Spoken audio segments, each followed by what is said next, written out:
Dear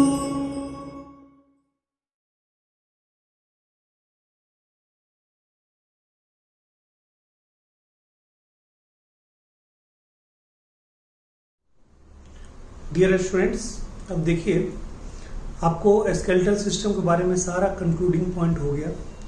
अब जो हम लोग आपको बताने जा रहे हैं लास्ट टॉपिक है इस चैप्टर का जॉइंट्स, और इसके बाद एक छोटा सा टॉपिक है डिजीज का, यानी कि डिसऑर्डर का, इस चैप्टर से रिलेटेड डिसऑर्डर का, मसल्स और बोन्स से रिलेटेड डिसऑर्डर का। उसमें 6 डिजीज आपको पढ़ना है, वो भी कोशिश करेंगे कि इस वीडियो में हो जाए, नहीं तो उसके लिए अलग से एक वीडियो बन जाएगा। ठीक है, अब देखिए यानी कि जॉइंट्स जो है वो क्या चीज है। कहता है जॉइंट्स एक ऐसा स्ट्रक्चर होता है जहां पे 2 बोन आपस में जुड़ते हैं, चाहे वो डायरेक्ट जुड़े, चाहे वो लिगामेंट के थ्रू जुड़े, चाहे वो कार्टिलेज के थ्रू जुड़े। ठीक है, तो कहता है कि 2 बोन के मिलने का जगह, 2 बोन जहां पे आर्टिकुलेट करता है एक दूसरे से, उसको बोलते हैं जॉइंट्स। यानी जॉइंट एक ऐसा स्ट्रक्चर है जहां से 2 कनेक्टेड बोन आपस में जुड़ते हैं। ठीक है, और वो क्या करते हैं, एक दूसरे पे आर्टिकुलेट करते हैं। ओके, ये जॉइंट्स 3 तरह के होते हैं। ठीक है, ये जॉइंट्स एक्चुअली में कितने तरह के होते हैं, 3 तरह। पहले मैं बता दूं कि ये जॉइंट का एक ग्रीक वर्ड होता है, इस जॉइंट का एक ग्रीक वर्ड होता है, उसका नाम है आर्थरस। आर्थरस का मतलब होता है जॉइंट, इसीलिए जॉइंट के स्टडी को बोलते हैं ऑर्थ्रोलॉजी। और इसी ऑर्थरस वर्ड के कारण आपने सुना होगा ऑर्थ्रोपोडा। पोडा मतलब पैर, इनकी जॉइंटेड लेग्स, और ये किस में होता है, ये ऑर्थ्रोपोडा में होता है, इसलिए उसका नाम पड़ा है ऑर्थ्रोपोडा, इसलिए उसका नाम पड़ा है ऑर्थ्रोपोडा। क्लियर है, ये जॉइंट आपका 3 तरह का होता है। ठीक है, कहता है जॉइंट आपका 3 तरह का, एक है आपका फिक्स्ड जॉइंट, इसको हम लोग, चूंकि यहाँ पे व्हाइट कोलेजन फाइबर होता है, इसलिए इसको बोलते हैं फाइब्रस जॉइंट।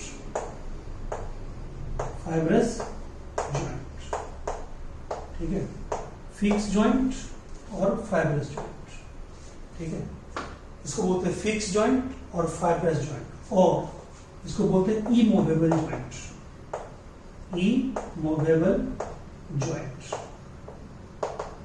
ठीक है, दूसरा जो होता है उसको बोलते हैं कार्टिलेजिनस जॉइंट,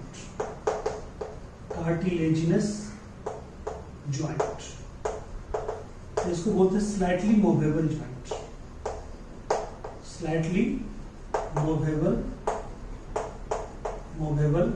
जॉइंट्स।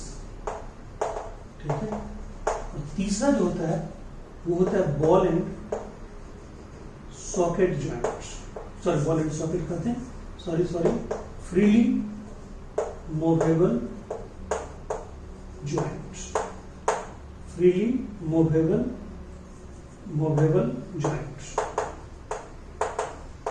ठीक है, फ्रीली मूवेबल जॉइंट, या इसको बोलते हैं साइनोवियल जॉइंट्स।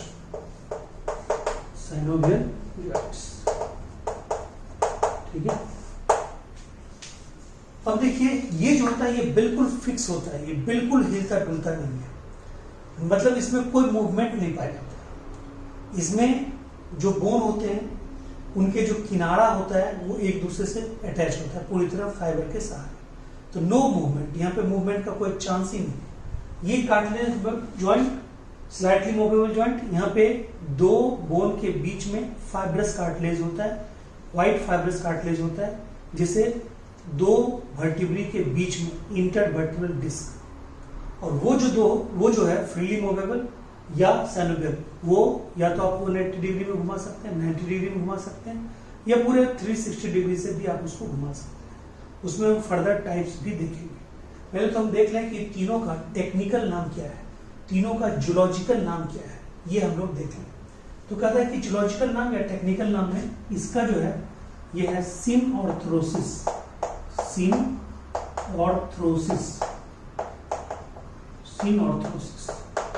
इसका नाम है सिनऑर्थ्रोसिस।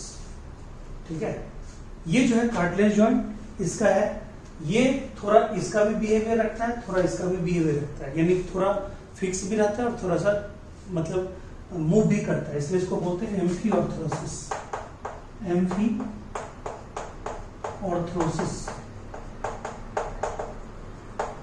एम्फी ऑर्थरोसिस, ठीक है, इसको बोलते हैं एम्फी ऑर्थरोसिस। और इसको जो बोलते हैं, इसको बोलते हैं सिन ऑर्थरोसिस, सॉरी सिन करते हैं डायऑर्थरोसिस, डायऑर्थरोसिस, डायऑर्थरोसिस। क्लियर है जी? इसको क्या बोलते हैं? डायऑर्थरोसिस। तो सिन ऑर्थरोसिस, एम्फी ऑर्थरोसिस और डायऑर्थरोसिस, ठीक है, ये हो गया आपका पॉइंट। अब देखिए कहता है यहां पे कोई मूवमेंट नहीं, ठीक है, तो कहता है कि नो मूवमेंट, नो मूवमेंट, यहां पे जो जॉइंट होता है, नो मूवमेंट एट जॉइंट, ठीक है, between cranium bone, cranium bone, ठीक है, उसको बोलते हैं सूचर्स, सूचर्स, क्या बोलते हैं? सूचर्स, ठीक है, एंड जॉ बोन, ये फिक्स बोन, फिक्स जॉइंट का एग्जाम्पल है, ठीक है जी। उसके बाद कहता है, ये कहता है एग्जाम्पल बिटवीन वर्टिब्री और intervertebral disc, intervertebral disc, intervertebral disc, ठीक है। उसके बाद है डायऑर्थरोसिस। डायऑर्थरोसिस का मतलब क्या होता है? कहते हैं कि जो फ्रीली मूव कर सके किसी भी डायरेक्शन में, 180 डिग्री भी मूव कर सकता है, 360 डिग्री भी मूव कर सकता है, किसी भी डायरेक्शन में मूव कर सकता है। ये जो होता है ये फर्दर टाइप होता है, 5 तरह का, ठीक है। पहला जो होता है वो होता है ball and socket, ball and socket joint. दूसरा जो होता है, ठीक है, वो आपका होता है hinge joint, hinge joint, hinge joint. तीसरा जो होता है वो होता है पाइवोट ज्वाइंट, पाइवोट ज्वाइंट। चौथा जो होता है वो होता है ग्लाइडिंग ज्वाइंट, ग्लाइडिंग ज्वाइंट। और जो छठा होता है उसको बोलते हैं, ठीक है, सैडल ज्वाइंट, सैडल ज्वाइंट, ठीक है। अब इसी ज्वाइंट के बारे में हमें देखना है, यानी कि जो फ्रीली मूवेबल ज्वाइंट है या जो साइनोवियल ज्वाइंट है, वहां पे एक कैविटी होती है, उसको बोलते हैं साइनोवियल कैविटी, और उस साइनोवियल कैविटी में फ्लूइड होता है, उसको बोलते हैं साइनोवियल फ्लूइड। वो जो ज्वाइंट होता है ना, ये जो आर्टिकुलेशन ज्वाइंट होता है, साइनोवियल फ्लूइड होता है, यानी कि इसमें अगर इन्फ्लामेशन हो जाए उसको बोलते हैं ऑर्थराइटिस, और इसके इस ज्वाइंट पे अगर यूरिक एसिड जम जाए उसको बोलते हैं गाउट, GOUT, ठीक है, क्या बोलते हैं? गाउट, ठीक है, गठिया जिसको बोलते हैं। तो गाउट, गाउट मतलब यूरिक एसिड का जमना। और कहता है वो, ठीक है, वहां पे वो तो गाउट हो गया, वहां पे क्या होगा, ठीक है, तो कहता है वहां पे यानी कि सिंपल इन्फ्लामेशन होगी, यानी सिंपल ज्वाइंट में इन्फ्लामेशन होगी, तो उसको बोल देंगे ऑर्थराइटिस, ठीक है। क्लियर है पॉइंट? अब आइए, तो ये जो ये पूरा पढ़ना है हमें, बॉल एंड सॉकेट, इसका एग्जाम्पल खूब अच्छे से पढ़ना है, ठीक है। एग्जाम्पल पढ़ने के लिए फिर से मैं इसको मिटा देता हूँ। ये आपका क्लियर हो गया, ये जॉइंट 3 तरह का है, एग्जाम्पल भी आपका क्लियर है, तो मैं इसको मिटाता हूँ, तब मैं उसके एग्जाम्पल के बारे में डिटेल आपको।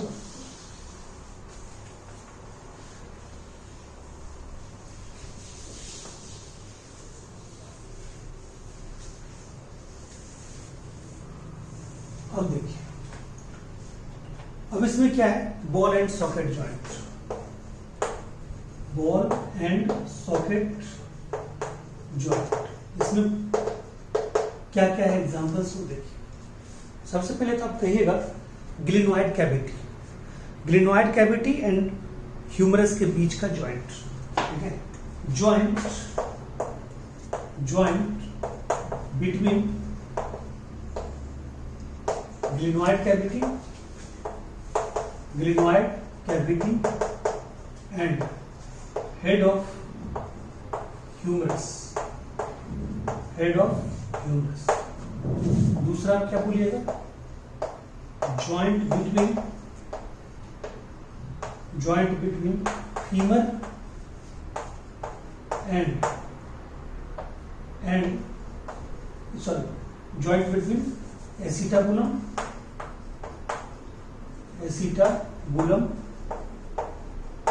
And head of femur.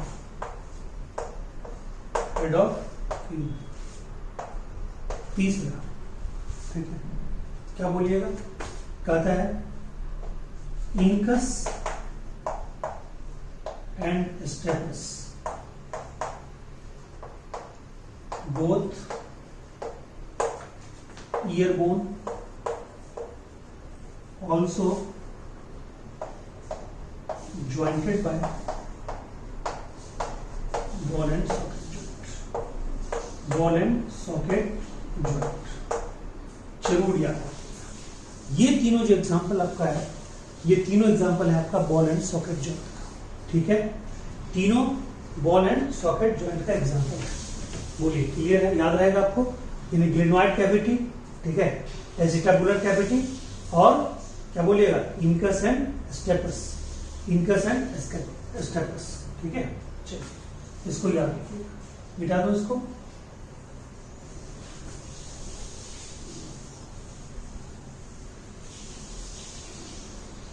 अब देखिए, अब जो क्वेश्चन पॉइंट ऑफ व्यू से बहुत ज्यादा इंपॉर्टेंट है ना, वो आपका हिंज जॉइंट का एग्जांपल है. हर साल क्वेश्चन आता है. ठीक है, तो अभी देखिए, अभी आपने क्या पढ़ा हिंज जॉइंट में? हिंज जॉइंट में अभी आपने पढ़ा, ये sorry ball and socket joint में अभी आपने क्या पढ़ा? इनकस और स्टेपस. ठीक है, तो इनकस के पहले भी तो एक बोन आता है. इनकस के पहले भी एक बोन आता है. इनकस के पहले कौन सा बोन आता है? मेलियस. तो कहता है सबसे पहले यहाँ पे यही आइए कि मेलियस और इनकस के बीच, मेलियस एंड इनकस के बीच, ठीक है, इनकस बोन. ठीक है, यानी कि जॉइंट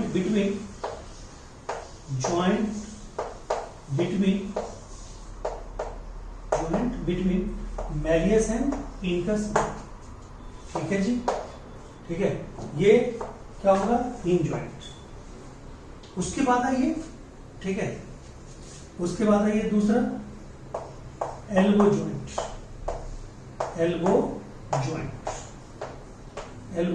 मैं यहां पे लिख देता हूं आपका. फर्स्ट ये यानी कि joints between Méliès and incus, elbow joint.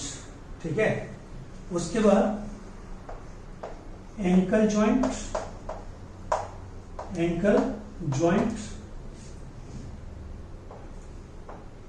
हो गया.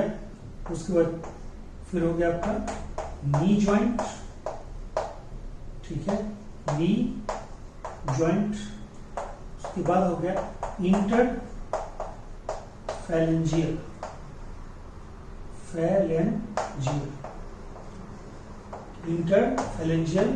जॉइंट. ठीक है जी, ये हो गया किसका? हिंज जॉइंट का एग्जांपल. हिंज जॉइंट का एग्जांपल हो गया. बोलिए, कोई दिक्कत है? इन हिंज जॉइंट का एग्जांपल हो गया. ठीक है, यानी कि इंटरफैलेंजियल जॉइंट्स. अब देखिए, इसका एक ट्रिक आपको बताते हैं. महक आई,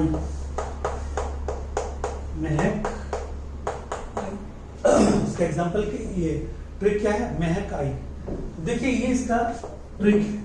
महक आई, एम से मेलियस एंड इनकस, ई से एल्बो, एच से हिंज, ए से एंकल, के से नी, आई से इंटरफैलेंजियल. ठीक है, interphalangeal. This is best trick for remembering all example of hinge joint. ठीक है, मतलब हिंज ज्वाइंट को एक साथ अगर सारे एग्जाम्पल याद कीजिएगा, ये आपको ट्रिक सबसे बेहतरीन है। महक आई फॉर इंटरफेरेंशियल, ठीक है। ये पूरा का पूरा ये आपका इसका एग्जाम्पल होगा। अब देखिए पाइवॉट ज्वाइंट का एक ही एग्जाम्पल है, ठीक है। कहता है एक्सिस एंड एक्सिस वर्टिब्री, ठीक है, and skull, axis vertebrae and atlas vertebrae with skull, ठीक है। क्लियर है? क्या बोलिएगा? पाइवॉट ज्वाइंट, ठीक है। यहाँ पे एक प्रोसेस भी होता है, आपको हमने बताया ओडोंटॉइड प्रोसेस, पहले बताया था ओडोंटॉइड प्रोसेस। ग्लाइडिंग ज्वाइंट का एग्जांपल है कार्पेल, यानी बिटवीन कार्पेल, ठीक है। और सैडल ज्वाइंट का एग्जांपल है बिटवीन, ठीक है, कार्पेल्स एंड मेटाकार्पेल्स, ठीक है, बिटवीन कार्पेल एंड मेटाकार्पेल, ठीक है। ये हो गया आपका पूरा जॉइंट्स के बारे में, ठीक है। पूरे किसके बारे में हो गया? जॉइंट्स के बारे में, सारा का सारा ये जॉइंट्स के बारे में। अब देखिए ये पूरा का पूरा जो ये है जॉइंट्स के बारे में, इसी में मैं आपको, ठीक है, मतलब जॉइंट्स के बारे में इतना ही इंफॉर्मेशन आपको याद रखना है, इतना ही एग्जांपल याद रखना है, एनसीईआरटी के अकॉर्डिंग ही चलना है, इसमें ज्यादा इलॉबरेट नहीं करना है, ठीक है। तो उसी हिसाब से इसको याद रखना है। अब आपको मैं 5-6 डिजीज है एक एक तरह का, वो मैं बता दूं आपको, ठीक है।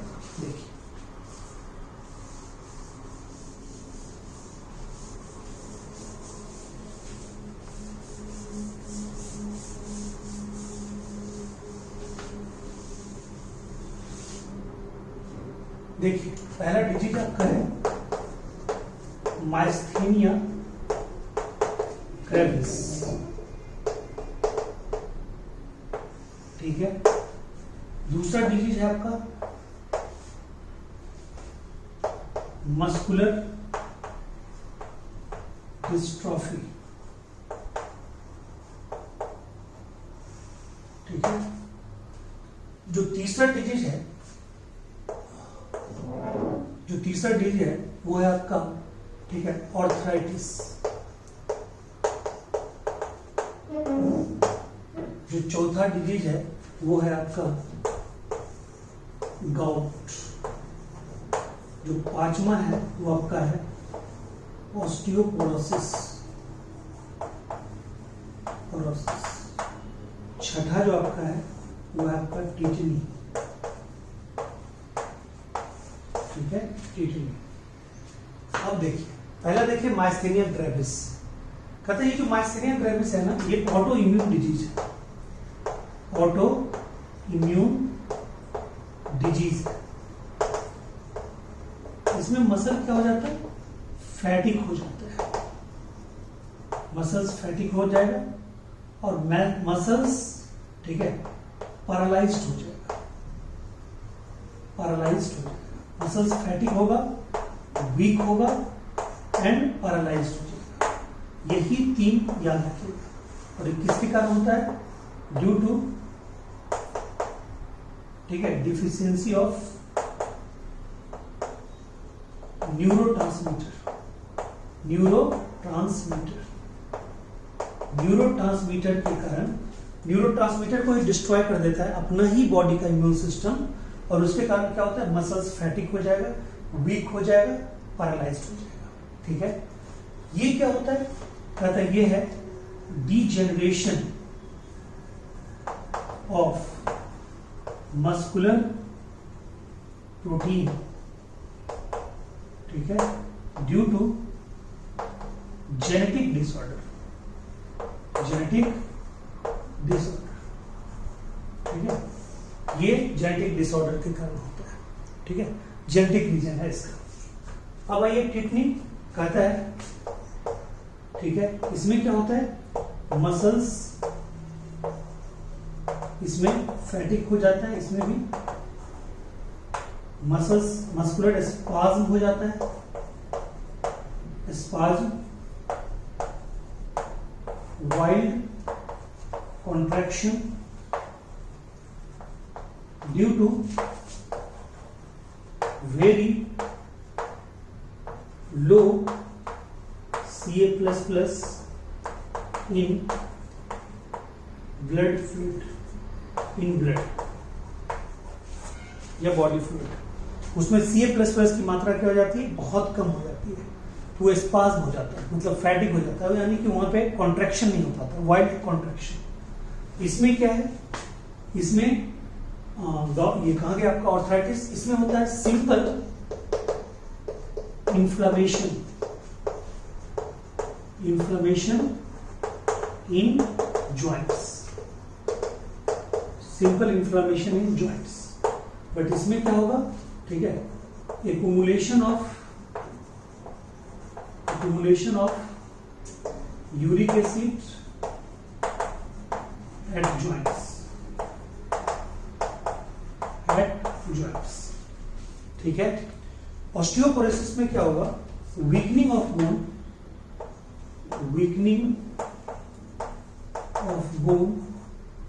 एंड थिनिंग ऑफ बोन,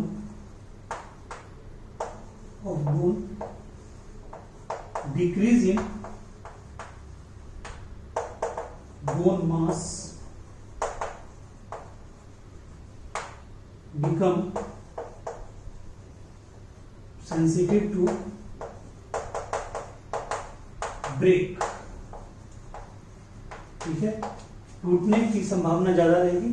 और ये ओल्ड एज में भी होता है, ओल्ड एज डिजीज है, ये महिलाओं में due to deficiency of estrogen, ये जरूर याद रखिएगा, ये नीट में क्वेश्चन आ चुका है। किस हार्मोन की कमी के कारण, एस्ट्रोजन के कमी के कारण महिलाओं में ये डिजीज अपने आप हो जाता है, उसको बोलते हैं ऑस्टियोपोरोसिस। इसमें बोन का मास कम हो जाता है और वो टूटने के लिए बहुत ही मतलब सेंसिटिव हो जाता है। This is all about your chapter locomotion and movement, पूरा का पूरा ये आपका कवर हो गया। अगला जो चैप्टर शुरू होगा, मैंने सोचा था नर्वस सिस्टम, बट आपको मैं पहले इंडोक्राइन सिस्टम ही स्टार्ट करूंगा। नर्वस सिस्टम सबसे लास्ट में बताऊंगा, क्योंकि उसमें आई ईयर थोड़ा डिटेल बताना है टाइम देख के, ठीक है। तो आपका पहले होगा, ठीक है, ये इंडोक्राइन सिस्टम, छोटा सा चैप्टर है, ज़्यादा टाइम नहीं लगेगा, 2-3 दिन लगेगा, वो आपका फिनिश हो जाएगा। Okay, thank you so much, मिलते हैं अगले वीडियो में।